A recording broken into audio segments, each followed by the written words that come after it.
Bonjour à tous et bienvenue dans cet nouvel épisode consacré aux notions des faits juridiques et des actes juridiques. D'abord, quelle est l'importance des notions des actes juridiques et des faits juridiques dans la théorie des obligations et des contrats? En fait, l'importance réside dans le fait que les faits et les actes juridiques constituent deux idées fondamentales autour desquelles s'articulent les sources d'obligations.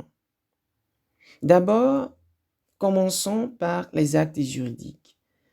Les actes juridiques sont des manifestations de volonté accomplies en vue de produire des effets de droit. Donc, à partir de ces définitions, il ressort que les actes juridiques sont des actes volontaires, c'est-à-dire des actes qui résultent de la volonté de leurs auteurs. Et ces actes ont une finalité. Et la finalité, c'est celle, bien sûr, de produire des effets de droit. Dans le même sens, l'article 1100- de l'ordonnance de 2016 en France portant réforme du droit des contrats donne une définition légale des actes juridiques qui s'entend comme des manifestations de volonté destinées à produire des effets de droit. Donc, ces actes peuvent être des actes conventionnels, contrats, c'est-à-dire il y a échange de volonté. Dans le cas d'un contrat, bien sûr. Ces actes peuvent être des actes unilatéraux. Ici, il n'y a pas échange de volonté. Par exemple, le testament émane de la volonté d'une seule personne. Mais cela n'empêche qu'il y ait des effets à l'égard des personnes concernées par l'acte testamentaire. Donc, on peut conclure que non seulement les actes sont recherchés dans le cadre d'un acte juridique, mais également les effets qui en résultent sont voulus. Citons quelques exemples d'actes juridiques. Il y a les conventions, les contrats, j'ai eu à les citer tout à l'heure. Il y a également les quasi-contrats. Maintenant, abordons les faits juridiques.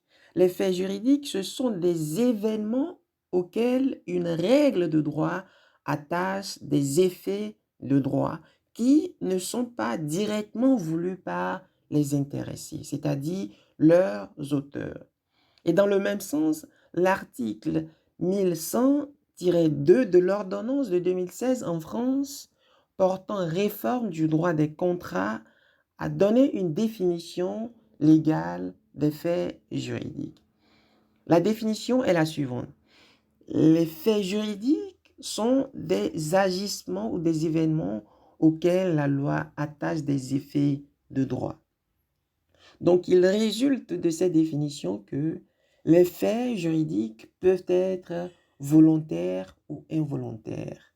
Mais à la différence des actes juridiques, les effets qui s'y attachent n'ont pas été voulus en tant que tels par leurs auteurs. Il en est ainsi de l'auteur d'un fait volontaire qui cause un dommage à autrui. En fait, ici, la loi impose la réparation. Ce qui veut dire que la réparation ne naît pas d'un acte juridique ou ne naît pas d'une volonté, de la volonté de l'auteur de l'acte, mais plutôt c'est un acte qui est posé, mais un acte auquel la loi attache une conséquence juridique qui est la réparation.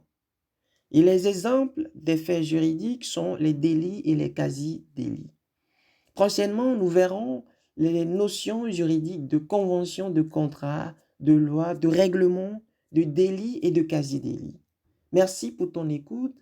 Si tu aimes ce que je fais, abonne-toi, partage mes contenus avec des personnes que cela pourra intéresser. Merci et à la prochaine.